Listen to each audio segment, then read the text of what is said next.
A young life snuffed out. Banaz was a caring, loving young woman with the whole of her life in front of her. And that life has been brutally cut short by the very people that should have loved her and protected her. A young Kurdish woman in London is the victim of a so-called honour killing. Coming up, the crime her family says she committed that led to her brutal death.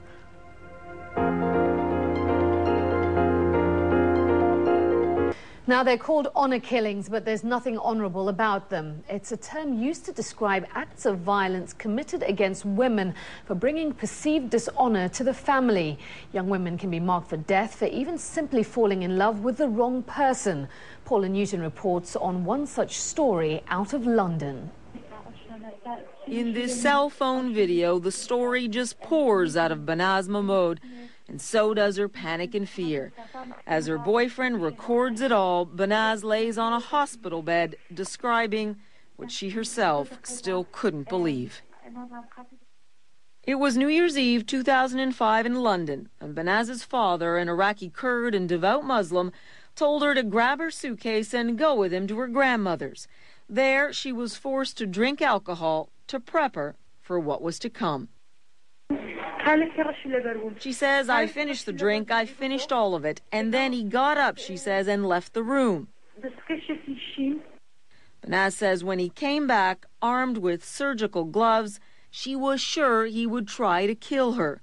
She ran from her grandmother's house, smashed a window, hysterical, as she called for help. She ended up in hospital that night, her boyfriend at her side. She told police the whole story. Her family wanted her dead.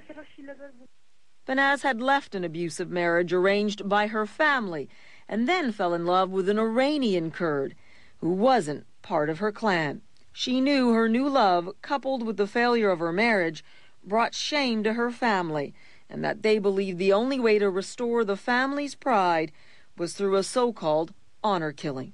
That night, Banaz left this hospital with an offer from authorities, a safe house. She turned that offer down and sealed her fate. She returned to her family believing her father could never bring himself to kill her. He didn't, at least not with his own hands. Just weeks after leaving hospital, Banaz was abducted by two men, raped, strangled with a shoelace, and then her naked body literally packed into this suitcase, only to be found months later buried in a suburban backyard miles from home, that shoelace still tied around her neck. Her boyfriend still lives in hiding with his grief. They were cruel. They were just heartless people. My life went away pretty much when Banaz did. The only thing which was keeping me going was the moment to see the justice being done for Banaz.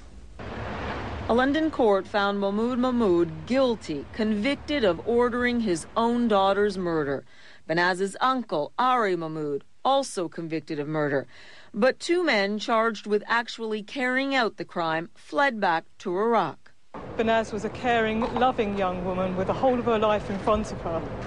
And that life has been brutally cut short by the very people that should have loved her and protected her. In any terms, the ultimate betrayal. A sobering admission from police, considering their report shows they questioned her version of events. Official figures show as many as a dozen women a year in Britain are the victims of honour killings. But the figure could be much higher. Apparent suicides for young Asian women are 3 times the national average, and there's little explanation for that. Banaz's sister, Bakal, worries about being the family's next target.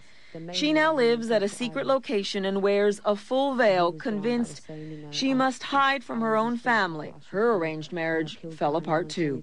Just escalated to a big argument and all the uncles getting together.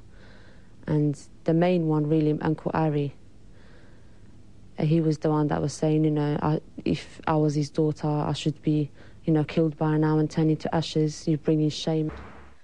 For her family and clan, Banaz was the picture of shame, deserving of death. Even from the grave, her pleas for help are resonating here, as police investigate more than 100 suspicious deaths, wondering how many victims of so-called honour killings have gone unnoticed. Paula Newton, CNN, London.